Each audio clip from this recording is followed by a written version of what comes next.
नमस्कार, आप देख रहे हैं नया भारत दर्पण समाचार और मैं हूं आपके साथ ज्योतिका। आइए रुक करते हैं खबर की ओर। महाराष्ट्र के पूर्व डिप्टी सीएम और राष्ट्रवादी कांग्रेस पार्टी एनसीपी प्रमुख रहे दिवंगत अजीत पवार को लेकर उनके करीबी ने बड़ा खुलासा किया है। दावा किया गया है कि अजीत पवार एनसीपी के दोनों गुटों के विलय के इच्छुक थे।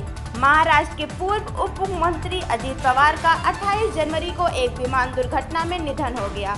गुरुवार को बारामती के विद्या प्रतिष्ठान मैदान में एनसीपी प्रमुख का राजकीय सम्मान के साथ अंतिम संस्कार किया गया। अजीत पवार के निधन के बाद से ही उनके राजनीतिक विस्तार को लेकर अलग अलग तरह के कयास लगाए जा रहे हैं। इस बीच अब उनके एक करीबी ने बड़ा खुलासा करते हुए बताया कि वे जल्द ही एनसीपी के दोनों गुटों का विलय करने जा रहे थे। बारामती में न्यूज एजेंसी ANI से बात करते हुए विद्या प्रतिष्ठान के सदस्य पवार परिवार के करीबी किरण गुर्जर ने कहा, आज यहाँ अजीत पवार की हस्तियों का विसर्जन किया जा रहा है।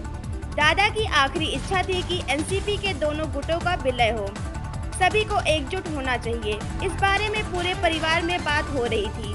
उनसे मेरी आखिरी फोन कॉल में उन्होंने मुझसे चुनाव से जुड़े कुछ कागजात मांगे थे।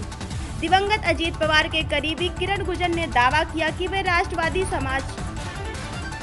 राष्ट्रवादी कांग्रेस पार्टी एनसीपी के दोनों गुटों के विलय के लिए उत्सुक थे और यह जल्द ही होने वाला था। दिग्गज नेता के निधन के 2 दिन बाद उनके किरण गुर्जर ने बताया कि उनसे यह बात खुद अजीत पवार ने साझा की थी कि 1980 के दशक के मध्य में राजनीति में आने से पहले ही किरण गुर्जर अजीत पवार से जुड़े हुए थे। वे दिवंगत नेता के करीबी सहयोगी और विश्वसनीय सहयोगी थे। अब किरण गुर्जर ने गुरुवार 29 जनवरी को न्यूज एजेंसी PTI से बातचीत करते हुए कहा कि अजीत पवार ने बुधवार 28 जनवरी को विमान दुर्घटना से सिर्फ 5 दिन पहले ही उनसे इस बारे में बताया था कि गुर्जर के आगे कहा कि वह दोनों गुटों को मिलाने के लिए गुर्जर ने आगे कहा कि वह दोनों गुटों को मिलाने के लिए 100% उत्सुक थे।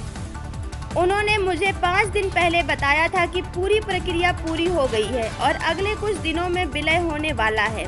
बता दें कि हाल के नगर निगम चुनाव के दौरान जिसमें दोनों गुटों को संगठन के चुनाव लड़ा था, अजीत पवार ने कुछ चुनौतियां दोनों गुटों ने गठबंधन में चुनाव लड़ा था। अजीत पवार ने कुछ चुनिंदा पत्रकारों को यह भी कहा था कि वह अपनी पार्टी का NCP-SP में विलय करना चाहते हैं। पुणे और पिपरी चित्तौड़ में 15 जनवरी को हुए नगर निगम चुनाव में एक साथ चुनाव लड़ने के बाद दोनों गुटों ने अगले महीने होने वाले जिला परिषद चुनाव के लिए भी गठबंधन जारी रखने का फैसला किया था। इतना ही नहीं, गुर्जर के दाने के साथ कहा कि अजीत पवार के पास विलय और एकजुट एनसीपी के भविष्य के